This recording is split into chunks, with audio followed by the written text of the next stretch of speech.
ہوا کیا وجہ ہے؟ سنو اے مسلمانوں، آپ کو بھی میں بتاؤں۔ اس انگریز نے کہا میں نے بہت سارے لوگوں کی ہسٹری اور تاریخ پڑھی، لیکن محمد صلی اللہ تعالیٰ علیہ وسلم کی تاریخ میں میں نے ایک بات دیکھی، بہت ساری اچھائیاں ہیں لیکن جو دل کو موہ لیتی ہے وہ ایک حکایت، ایک حدیث ہے۔ اس سے پوچھا گیا وہ حدیث کیا ہے، ذرا ہمیں بھی بتاؤ۔ وہ انگریز کہتا ہے محمد صلی اللہ تعالیٰ علیہ وسلم کی عادت تھی وہ مدینے کے چھوٹے بچوں کا بھی ادب کرتے تھے، چھوٹے بچوں کا بھی خیال رکھتے تھے، اور جب بچے کھیلتے تھے تو ان کے ساتھ بیٹھ جایا کرتے، ان کو کھلاتے تھے، انہیں ہنساتے تھے۔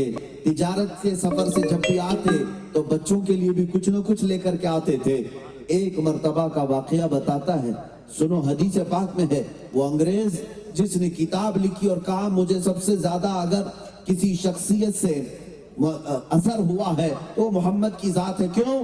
کہتا ہے محمد صلی اللہ تعالیٰ علیہ وسلم ایک بار بچوں کے ساتھ بیٹھے ہوئے تھے، کئی بچے کھیل رہے تھے، ان بچوں میں سے ایک بچے کا باپ آیا، اپنے گھر سے آیا، اور مجمع میں بچے جب کھیل رہے تھے باپ نے اپنے بیٹے کو پکارا، بیٹا آجا گھر پر تیری ماں بلاتی ہے، بیٹا کہہ کر کے پکارا۔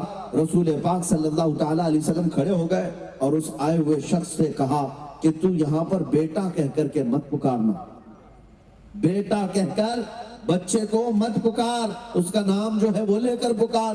اس نے کہا میرا بیٹا ہے، اگر میں اپنے بیٹے کو بیٹا نہ کہوں تو پھر کس کو بیٹا پکاروں؟ میں اپنے بیٹے کو پکار رہا ہوں۔ سنو اے مسلمانوں، مصطفیٰ کریم محمد رسول اللہ صلی اللہ تعالیٰ علیہ وسلم کا احساس کیا تھا؟